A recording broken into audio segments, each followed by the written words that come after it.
Yes దుబాయ్లో భర్త ఊర్లో ప్రియుడు 2 ఏళ్లు సాఫీగా వివాహేతర బంధాన్ని కొనసాగించింది. కానీ భర్త వస్తే వ్యవహారం సాగేదెలా అని కట్టుకున్నోడిని కడతీర్చాలని ప్లాన్ చేసింది కసాయి భార్య. ప్రియుడితో కలిసి హత్యకు స్కెచ్ వేసింది. రావాల్సిన సమయానికంటే ముందే భర్తను రప్పించి అలా వచ్చాడో లేదో ప్రియుడితో కలిసి ప్రాణాలు తీసేసింది. నర్సుగా పనిచేసిన అనుభవాన్ని హత్య కోసం వాడింది. నిజామాబాద్ జిల్లాలో జరిగిన ఈ దారుణ ఘటన తెలుగు రాష్ట్రాల్లో సంచలనంగా మారింది.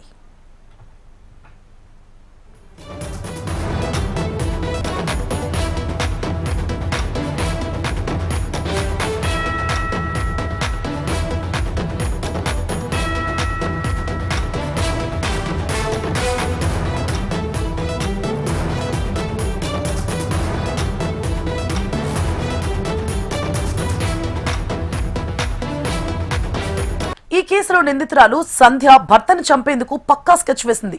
అందుకు తన ప్రియుడి సాయాన్ని తీసుకుంది. తన వివాహేతర సంబంధాలు సాగవని భావించి అతన్ని కడతీర్చింది. ముందుగా ఫుల్లుగా తాగించి అతని హత్య చేయాలని ప్లాన్ చేసింది. ఎంత తాపుతావో తెలీదు అంటూ ప్రియుడికి డబ్బులిచ్చి పంపించింది. ఏం చేస్తావు నాకు తెలియదు, మొత్తం డిచ్చగా అయిపోండాలి. ఇంటికి దిగొద్దాడు, ఆడు కిందికి దిగద్దు, ఆడికేదా అయిపోయి నేనేం చేయలే, నాకు కూడా ఆపుతున్నాడు. నేను కూడా వాడుకో, నేను దీన్ని తిండి లేకుండా నువ్వు నేను చెప్తున్నా వాడుకోవాలి. ఏం చేస్తావో నాకు తెలియదు, మీద అట్లే వాడుకోవాలి, నాకు తెలియదు. కొద్ది ఉండగానే ఇంకా వేరే తెప్పి, సరేనా? నీ వచ్చింద బాధకి నా సాగు వచ్చింది. అబ్బా ప్లీజ్ రా, నాకు ఇంట్లోకి వస్తే సాగు చేస్తారా, నీ కాళ్ళు మొక్కుతా. కాలు మొక్కుట నేను కడుపు మార్చుకుని నేను ఇక్కడ ఆవుకుంటుంటే నేను అన్ని ఖరాబ్ అయిపోయి. నేను చెప్తుండేంది, మొత్తం డిచ్చాగా అన్ని వండాలి, మీరు ఇంటికి రావద్దు. రైట్, ఇంకా నువ్వు ఇంకా తెప్పి, సగం ఉండగా తెప్పి, రైటా? అడైతే ఇంటికి రావద్దు, నీదే బాధ్యత. రైట్, గుడ్ నైట్ రా. కాదురా, అరే నిజామాబాద్ జిల్లా న్యాల్కల్ కు చెందిన ప్రశాంత్ కు సంధ్యతో 10 ఏళ్ల క్రితం వివాహమైంది. కుటుంబ పోషణ కోసం 2 ఏళ్ల క్రితం ప్రశాంత్ గల్ఫ్ కు వెళ్లాడు. భర్త దుబాయ్లో ఉండడంతో సంధ్య నగరానికి చెందిన అనిల్ తో వివాహేతర సంబంధం పెట్టుకుంది. అదే సమయంలో గ్రామానికి చెందిన భర్త స్నేహితునితో సన్నిహితంగా ఉంటుంది. గత నెల 29న భర్త దుబాయ్ నుంచి స్వగ్రామానికి తిరిగొచ్చాడు.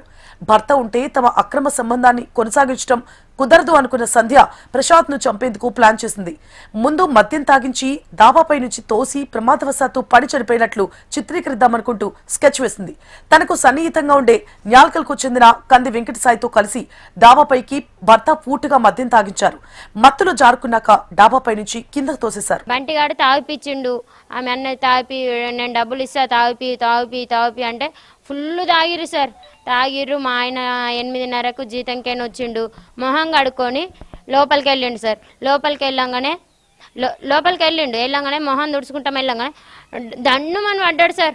పైనుండి పడంగానే అందరు బయట కురుకొచ్చినాం. మా ఆయన బ్లడ్ తుడిచి కొన్ని మంచినీళ్ళు తాగిపించిండు. అన్న గీడికి ఎట్లా వచ్చినా అని అన్నాడు.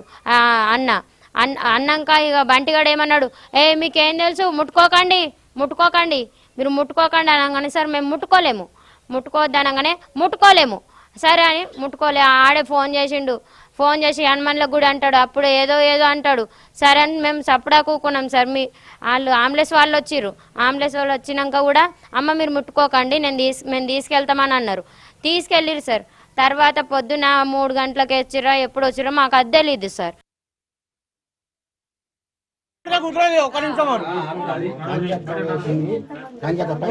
అరే ఇంకోటి 2 నిమిషాలు నీకు అంటానండి అయిపోయమని ఎవరు చెప్పారు?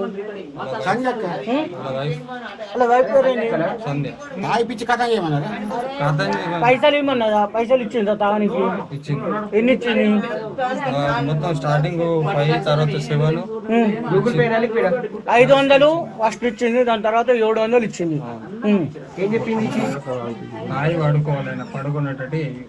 పడుకునేటట్టు ఏమన్నదా? అది దాకా అవుట్ అయిపోయేదాకా ఇవ్వమన్నది. దాని తర్వాత మీరు ఏం చేద్దాం అనుకున్నారు? మేమేం చేద్దాం, మా ప్లాన్ ఏమి ఉంటుంది అన్న, మాకేం లేదు, తాగిపించి అవుట్ చేయాలని చెప్పి ప్లాన్ అంతే. ఒక నిమిషం అక్క. అయితే ప్రశాంత్ ను డాబా నుంచి తోసేసిన బతికి బట్టకట్టడంతో నర్సుగా పనిచేసిన తన అనుభవాన్ని వాడింది సంధ్య. భర్తకు ఇంజెక్షన్ తో విషం కలిపి హత్య చేద్దామని ప్లాన్ చేసింది. అనుకుందే తడవుగా గాయపడిన అతన్ని ఎవ్వరికీ అనుమానం రాకుండా ఆసుపత్రికి తరలించారు. అక్కడి నుంచి ఇంటికి తీసుకొచ్చారు. ప్రియుడు అనిల్ సహాయంతో మత్తు మాత్రలతో తయారు చేసిన ఇంజెక్షన్లో టాయిలెట్ క్లీనర్ ను కలిపింది ప్రశాంత్ చేతికెక్కించారు. తర్వాత మంచంపై నుంచి కిందకు తోసి హత్య చేశారు. అయితే అంతకు ముందు ఇంట్లో ప్రశాంత్ ను కొట్టారని కూడా చెబుతున్నారు కుటుంబ సభ్యులు. ప్రియుడి మోజులో పడి కట్టుకున్న భర్తను అతి కిరాతకంగా హత్య చేసింది ఓ భార్య. దీంతో వాళ్ళందరినీ పోలీసులు కటకటాలకి వెనక్కి పంపించారు. దుబాయ్ నుంచి వచ్చిన 3 రోజుల్లోనే ఈ సంఘటన జరగడంతో కుటుంబీకులంతా వెంటనే పోలీసులకు సమాచారం అందించడం, పోలీసులు నిందితులందరినీ కూడా జైలుకి పంపించడం జరిగింది. అయితే నిజామాబాద్ జిల్లా మోపాల్ మండలం నాల్కల్ గ్రామానికి చెందిన ప్రశాంత్కు వెల్మల్కు చెందిన సంధ్యతో 10 సంవత్సరాల క్రితం పెళ్ళైంది. వీరికి 2 సంతానం కూడా ఉన్నారు. అయితే అతను పోషణ నిమిత్తం దుబాయ్ వెళ్ళాడు. ఇదే క్రమంలో భర్తకు మద్యం తాగించి దాబాపై నుంచి తోసేసి మత్తు మాత్రలతో తయారు చేసిన ఇంజెక్షన్ కూడా టాయిలెట్ క్లీనర్ను కూడా బాడీలోకి ఎక్కించింది. అయితే తమ అక్రమ సంబంధానికి అడ్డుగా వస్తున్నాడని చెప్పేసి హత్య చేశారని చెప్పేసి పోలీసుల విచారణలో తేలింది. అయితే ఇది మనం చూడొచ్చు, ఇదే నాల్కల్లో ఉంటున్నాం, ఇదే ప్రాంతంలో, ఇక్కడ నుంచి ఇదే బంగ్లా, ఇక్కడ నుంచే పైనుంచి తోసేసి ప్రయత్నం చేసింది. ఇక్కడ అతను చనిపోకపోవడంతో హాస్పిటల్కి తరలించారు. హాస్పిటల్లో కూడా అతనికి సైలెన్ ఇంజెక్షన్లో కూడా టాయిలెట్ క్లీనర్ను కూడా ఎక్కించారు. దీంతో చివరకు పోలీసులు మటుకు అనుమానాస్పద కేసు నమోదు చేశారు. అయితే కుటుంబీకులు ఫిర్యాదు చేయడంతో ఈ సంఘటన వెలుగులోకి రావడం జరిగింది. అయితే పోలీసులు కూడా అందుకు బాధ్యులైన వారిపై కూడా కేసులు నమోదు చేసి విచారణకు ఆదేశించారు. అయితే ప్రస్తుతం మనకు ఎవరైతే మృతి చెందాడో వాళ్ళ మృతిని అల్లుడు ఉన్నారో ఆయనతో మాట్లాడే ప్రయత్నం చేద్దాం. ప్రధానంగా ఎందుకు జరగాల్సి వచ్చింది ఇట్లా సంఘటన? మీకు ఏం జరిగింది మీ ఇంట్లో? యాక్చువల్లీ ఈమెకి మొత్తం ఎఫ్ఐఆర్స్ ఉన్నాయి. 8 మందితో ఇక్కడ మొత్తం అక్రమ సంబంధం ఉంది. సో అది ఎక్కడ మళ్ళీ మా మామకి తెలుస్తుంది అని చెప్పేసి ఇదంతా చేసింది. అండ్ ఇంకొకటి ఆస్తి కోసం వేసింది ఇదంతా. ఇది వీళ్ళు ఆల్రెడీ మొత్తం 6 months నుంచి వీళ్ళు మొత్తము ప్రీ ప్లాన్గా రెడీ ఉన్నారు. వీళ్ళు ఇట్లా చేయాలా. యాక్చువల్లీ మా వాడు వచ్చే మంత్, ఈ మంత్ కాదు, వచ్చే మంత్ వచ్చేది. ఇదే మంత్ పిలిపించుకొని ఇదంతా చేసారు. తాగిపించారు, అవుట్ అయిపించారు, కొట్టిరు. అక్కడ మొత్తము బ్లడ్ మార్క్స్ కూడా ఉన్నాయి కావాలంటే. అయితే ఇప్పుడు ఏదైతే మృతి చెందారో వాళ్ళ తల్లి మనతో పాటు ఉన్నారు. అమ్మ, అసలు ఏం జరిగింది? కొడుకుని ఎందుకు చంపాలనుకున్నారు? నీ కోడలు ఇద్దరు వాళ్ళంతా? అయ్యా, 4 దానికి మామలు, ఒక్క అన్నదమ్ముడు, తల్లి మొత్త అంతా కలిసి ఈడ ఉన్నారు. నేను నిజామాబాద్లో ఉంటాయ్యా. నాకు వచ్చే ముందు 3 ఏళ్ల కింద ఫోన్ చేసిండు. ఈసారి ఫోన్ లేదు, ఏం లేదు. అకస్మాత్తంగా అది ముఖమన్న చూడలేను బిడ్డ. నేను వాళ్ళన్న డాక్టర్ అయ్యే 3 గంటలకు ఇడిస పెడతారా? 3 గంటలకు అప్ అండ్ డౌన్. ఆడదే కారు, ఆడదే అన్నీ ఎట్లున్నాయి అట్లనే ఉన్నాయి. నూకలే ఆడ రక్తం మరకలు అట్లనే ఉన్నాయి. ఆడిట్లా తాగకుంటే గోడకేసి గుద్దిండ్రు, ఎట్లా చేసిండ్రు. ఇది పరిస్థితి. ఇక్కడ మనం చూడొచ్చు, ఇక్కడ కన్న తల్లి కూడా కడుపు కోత మిగిలింది. అయితే ఏవైతే కోడలు సంధ్య ఉందో దారుణంగా హత్య చేసింది. ఆమెతో పాటు ఇతరులు కూడా హత్య చేశారని చెప్పేసి పోలీసుల విచారణలో తెలిసింది. అయితే కేవలం అక్రమ సంబంధానికి అడ్డు వస్తున్నాడని చెప్పేసి ఈ ఘాతకానికి పాల్పడ్డని చెప్పేసి కుటుంబీకులు కూడా ఆరోపిస్తున్నారు. మనం చూడొచ్చు విజువల్స్లో. ఇక్కడ చూసినైతే కూడా గోడ బంగ్లా నుంచి బిల్డింగ్ పై నుంచి ఎత్తేసిన తర్వాత అతను చావకపోవడంతో అతనికి ఇంట్లో నుంచి లోపలికి తీసుకొని వచ్చిన తర్వాత ఇక్కడ కూడా అతన్ని తలను గోడకేసి బాదారు. మనం ఇక్కడ రక్త మరకలు కూడా ఉన్నాయి. ఆ రక్త మరకలను కూడా విజువల్స్లో చూడొచ్చు. గోడకేసి బాధిత చావకపోతే అతన్ని వెంటనే ప్రభుత్వ ఆసుపత్రికి తరలించి చికిత్స చేసినట్లు నటించారు. అయితే అక్కడ సెలైన్ బాటిల్లో కూడా టాయిలెట్లు శుభ్రపరిచే డొమెక్స్ను ఆ గ్లూకోజ్ బాటిల్లో, అంతేకాకుండా ఇంజక్షన్లో కలిపారు. అయితే తమ భర్త మృతి చెందాలని చెప్పేసి పోలీసులకు ఫిర్యాదు చేసింది భార్య సంధ్య. దీంతో పోలీసులు అన్ని కోణాల్లో కూడా విచారణ చేసిన అనంతరమే ఇది హత్య చేశారని పోలీసులు ధృవీకరించారు. కుటుంబీకులు కూడా ఫిర్యాదు చేశారు. కన్న తల్లి కూడా తన కొడుకు ముఖం చూడలేకపోయాను, దుబాయ్లో నుంచి రాగానే తన కూతురు తన కోడలు ఇతరులంతా కలిసి తన కొడుకును హత్య చేశారని కన్నీరు మిన్నీరుగా విలిపిస్తూ ఉంది. కేవలం ఒకడే ఒక కొడుకు నాకున్నాడు, నా కొడుకును కూడా దారుణంగా హత్య చేశారని చెప్పేసి కూడా వాళ్ళు విలపిస్తూ ఉన్నారు. అయితే నిందితులను కఠినంగా శిక్షించాలని చెప్పి కూడా వాళ్ళు డిమాండ్ చేస్తూ ఉన్నారు. అయితే ఎవరైతే చంపినారో వాళ్ళందరి హత్యలకు పాల్పడినారో సంధ్యతో పాటు ఆమెకు సహకరించిన వారందరిపై కూడా కఠినంగా పోలీసులు చర్యలు తీసుకోవాలని కూడా వాళ్ళు వేడుకుంటున్నారు. ఇది ఇక్కడ ఉన్న తాజా పరిస్థితి. భర్తను హత్య చేశాక ఆపై ఫిట్స్ తో చనిపోయాడని, డాబాపై నుంచి పడిపోయాడని ప్రశాంత్ కుటుంబాన్ని నమ్మించే ప్రయత్నం చేసింది. మృతుని తల్లి ఫిర్యాదు మేరకు అనుమానాస్పద మృతిగా కేసు నమోదు చేశారు పోలీసులు. అయితే విచారణలో సంధ్య హత్యకు ప్లాన్ చేసిందనే విషయం వెలుగులోకి వచ్చింది. తమ అక్రమ సంబంధానికి అడ్డొస్తాడని హత్య చేసినట్లు మృతుని భార్య అంగీకరించినట్లు పోలీసులు తెలిపారు. భార్య సంధ్యతో పాటు ప్రియుడు అనిల్ హత్యకు సహకరించిన గ్రామానికి చెందిన ముగ్గురిని పోలీసులు అరెస్ట్ చేశారు. ఈ హత్యలో తమ ప్రమేయం ఉన్నట్లు వారు కూడా అంగీకరించినట్లు పోలీసులు తెలిపారు. ప్రియుడిపై మోజుతో ప్రియురాలు తన సన్నిహితులతో కలిసి హత్య చేసింది. అయితే ఈ సంఘటన ఆలస్యంగా వెలుగులోకి వచ్చింది. అయితే పోలీసులు ముందస్తుగా దాన్ని అనుమానాస్పద కేసుగా నమోదు చేసి ఆ తర్వాత మృతుని కుటుంబీకులు ఫిర్యాదు చేయడంతో హత్య కేసుగా నమోదు చేశారు. ఇదే అంశంపై మనతో మాట్లాడడానికి నిజామాబాద్ సౌత్ సిఐ సురేష్ ఉన్నారు. ఆయనతో మాట్లాడే ప్రయత్నం చేద్దాం. సార్, ప్రధానంగా చూస్తే ఈ కేసు ఏదైతే ఫస్ట్ మీరు అనుమానాస్పదంగా కేసు నమోదు చేశారు, ఆ తర్వాత హత్య కేసు ఏ విధంగా హత్య కేసు నమోదు చేసి ఎవరు మీకు ఫిర్యాదు చేశారు?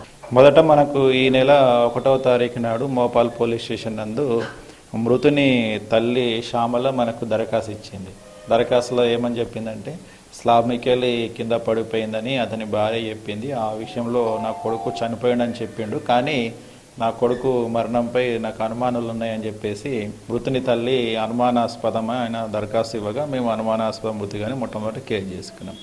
తర్వాత తల్లి చెప్పిన విధంగా అనుమానితంగా ఉన్నటువంటి మృతుని భార్యను తర్వాత అదే గ్రామానికి చెందినటువంటి ఇంకొక వ్యక్తిని పోలీసుని తీసుకొచ్చేసి మనము విచారించగా అసలైన నిజము వాళ్ళు ఏ విధంగా నేరం చేసిరని చెప్పేసి మనకు తెలిసింది. ఇందులో మృతుని భార్య నేల్కల్ గ్రామంలో ఉంటుంది. మృతుడు గత 2 సంవత్సరాల నుంచి దుబాయ్లో పని చేసుకోవడానికి వెళ్ళాడు. పని చేసుకోవడానికి వెళ్ళి 2 సంవత్సరాల తర్వాత లాస్ట్ మంత్ 29కు ఇంటికి తిరిగి రావడం జరిగింది. అయితే మృతుడు దుబాయ్లో ఉన్న సమయంలోనే మృతుని భార్య నిజామాబాద్ పట్టణానికి చెందినటువంటి ఒక వ్యక్తితో ఈ రిలేషన్లో ఉందని చెప్పేసి తెలిసింది. అయితే ఈ మృతుడు కిందికి అంటే ఇంటికి తిరిగి వచ్చిన తర్వాత ఆ రిలేషన్ అనేది కంటిన్యూ కాకపోవచ్చేమో అని, లేకపోతే ఆ రిలేషను భర్తకు తెలుస్తుందేమో అనే ఉద్దేశంతో అతను చంపడానికి మృతుని భార్య ఒక పన్నాగం వేసింది. దానికి ఎవరైతే నిజామాబాద్ పట్టణానికి చెందిన వ్యక్తి రిలేషన్లో ఉన్నాడో అతనితోని ఈ పథక రచన చేసింది. అందులో భాగంగా మొట్టమొదట ఒకరోజు దాబా పైన మద్యం తాగుతూ ఉన్నప్పుడు అదే గ్రామానికి చెందిన ఒక వ్యక్తితోని చంపడానికి ప్రయత్నం చేయించింది. ఎట్లా అంటే స్లాబ్ పై నుంచి బాగా మద్యం తాగిపిచ్చేసి కిందికి తోసేసి చంపేద్దాం అనుకుంది. తోసేసినారు, కానీ అతను చిన్న చిన్న దెబ్బలతోటి ఆయన బతికిపోయాడు. దాంతో తెల్లారి మళ్ళీ ఇతను ఏ విధంగా చంపాలన్న ఉద్దేశంతో ఆమె మత్తుమందును ఇంజెక్షన్ చేసింది. అంతేకాకుండా మత్తుమందుతో పాటు ఇంట్లో ఉన్న టాయిలెట్ క్లీనర్ని కూడా ఇంజెక్షన్ చేసింది. క్యాన్ల ద్వారా ఇంజెక్షన్ చేసింది. ఆ ఇంజెక్షన్ చేయగానే అతను వాంతులు విరేచన వల్ల చనిపోయాడు. కానీ ఫిట్స్ వచ్చి చనిపోయిందని నమ్మించే ప్రయత్నం చేసింది. కానీ విచారణలో ఇదంతా మనకు తెలియగా ఆ ముగ్గురిని మనం అరెస్ట్ చేసి కోర్టు ముందు ప్రొడ్యూస్ చేస్తే జైలు శిక్ష విధించడం జరిగింది. అయితే ప్రధానంగా ఎవరైతే ఉన్న ప్రియురాలు భార్య సంధ్య ఎందుకు ఈ ప్రణాళిక వేసి హత్య చేయాలనుకుంది భర్తను? అంతే, అందులో నిజామాబాద్ పట్టణానికి చెందిన ఒక వ్యక్తితో రిలేషన్లో ఉందని ఆ విషయం భర్తకు తెలుస్తుందో మళ్ళీ తర్వాత అది కంటిన్యూ చేయకపోవచ్చు అనే ఉద్దేశమే కావచ్చు. ఇది ప్రాథమికంగా తెలిసింది. పూర్తి విచారణ అనంతరం కోర్టుకు ఛార్జ్షీట్ సమర్పిస్తుంది. ఈ కేసులో ప్రధానంగా ముగ్గురిని అదుపులో తీసుకున్నాం. ఇంకా మిగతా వారేమన్నా ఈ కేసులో సంబంధం ఉన్న వాళ్ళు ఉన్నారా? ప్రస్తుతానికి ముగ్గురని తెలిసింది. ఇంకా విచారణ చేస్తూ ఉన్నాము. ఇంకెవరన్నా ఉన్నట్టు కనుక పాత్ర తెలిస్తే మన కేసులో భాగంగా వాళ్ళని కూడా విచారిస్తాం. అయితే ఈ హత్య కేసును ఛేదించిన పోలీసులు అందుకు బాధ్యులైన ముగ్గురిని అరెస్ట్ చేసి రిమాండ్కు తరలించారు. ఇంకా ఇతరులు ఎవరైనా ఉంటే కనుక విచారణ చేసి వారిని కూడా అరెస్ట్ చేసి రిమాండ్కి తరలిస్తామని పోలీసులు అంటున్నారు. కెమెరామెన్ కళ్యాణ్తో ఆనంద్ పాల్, HN TV, నిజామాబాద్.